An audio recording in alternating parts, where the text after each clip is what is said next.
guys have a suture loaded? The relationship between the surgeon and the patient is like nothing else really that exists in the world. Red alert, Scotty. You've got to meet the patient, figure out what's wrong, and at the same time get them to trust you very quickly. That's one of the highlights of my job, is to be able to establish that relationship with people. Well, I've always wanted to do volunteer humanitarian work. Doctors Without Borders, or MSF, is a very serious organization. They do very complex surgery in an environment that's pretty tough. And so I applied to Doctors Without Borders. I had finished my training in general surgery, and I'd finished my second training in trauma and critical care. And so I got this phone call from the office in New York, and they said, well, can you go to the Ivory Coast? And I said, well, sure. How long do you want me to be there? And they said, well, could you go there for 4 months? And I thought, well, that sounds like an awfully long time, but sure. Can you leave next week? And that's how it went. So I found myself, a couple weeks later in Western Africa. My second trip was a few years later, and that was in Eastern Congo, in a conflict that has been described as the bloodiest conflict in the world since World War II. A rebel group attacked the town that we were stationed, and that happened within 24 hours of my arrival.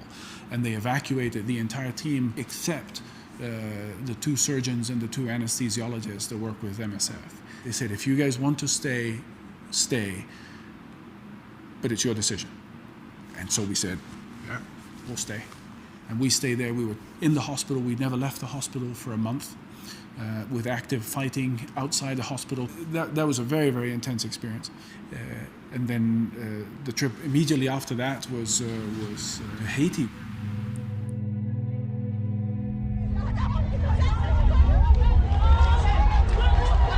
The earthquake rocked this impoverished Caribbean nation late this afternoon. The 7.0 quake was centered roughly 10 miles from the capital city, Port-au-Prince.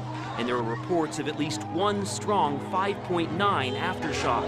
Early reports are that a hospital may have collapsed and that screaming was heard from the scene. I was driving home. It must have been 6 o'clock in the evening, and I was listening to the radio. The first reports that were coming in was that this was a major disaster. There were thousands dead, and I thought, they're going to need help for sure. My phone rang, and they said, hey, can you leave right now? I said, well, I've got to clear it with my partners at work. And so the following morning, I went to speak with my partners, and they said, we figured you'd be asking. The way they looked at it was, well, if we cover your work here, you go, and in a way, we're going. I ran home, packed a very, very small bag. At 11 o'clock in the morning, I was on a flight out of Phoenix, bound for Haiti.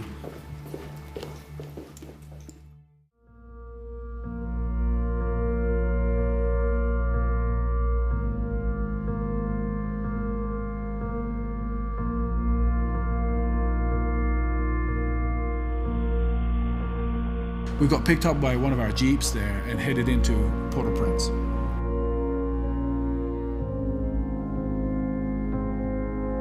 The hospital was gone, it was a pile of rubble, and it was a sea of people. There were hundreds of casualties. It's sort of the whole street in front of this derelict hospital. One of the orthopedic surgeons, he comes up to me and he says, what do you do? And I said, I do trauma. And he says, I need you.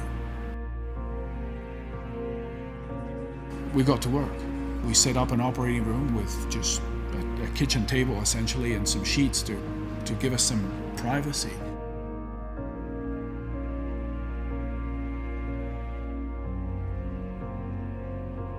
The vast majority of injuries that we were seeing were extremity injuries, people that had been crushed by falling buildings, and so we went to task about trying to save their limbs or amputating the limbs that had been destroyed beyond help.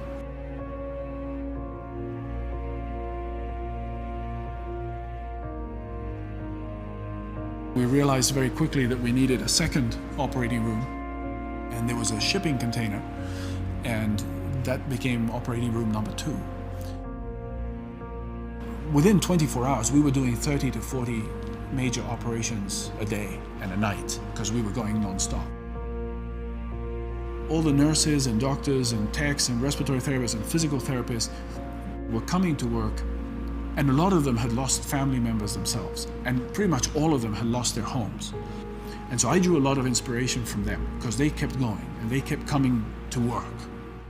We were very effective. We helped hundreds of people.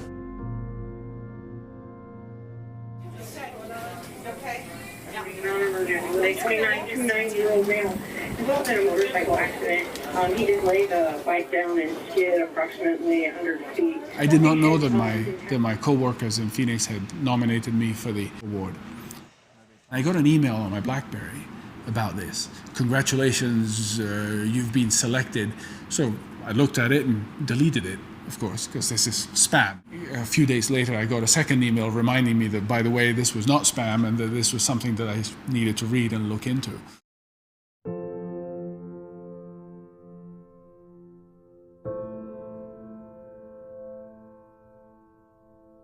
In the wake of the recent devastating earthquakes in Haiti, Dr. Jordy Cox, a trauma surgeon, joined a team of physicians responding to the disaster. Dr. Cox performed surgery in the streets under the worst of conditions. The recipients of the Medal of Honor are an amazing group of guys, and each one of them has done things for this country that they never thought that they could do. That was one of the common themes in talking to them was, I was just doing my job. But in a way, that's what I felt, you know? I was just doing my job. You do what you think, what your heart tells you to do. This is what you're supposed to do. For his tireless service and willingness to repeatedly put himself in harm's way in the execution of his duties, we honor him today. Ladies and gentlemen, Dr. Cox. If you're capable of working in these environments, you have a responsibility to. If I'm going to be given the choice between an assignment that doesn't have danger and an assignment that does, well, I think it's going to be easier for an organization like MSF to find someone to fill the spot for the non-dangerous assignment. So I'm going to sign up for the other one.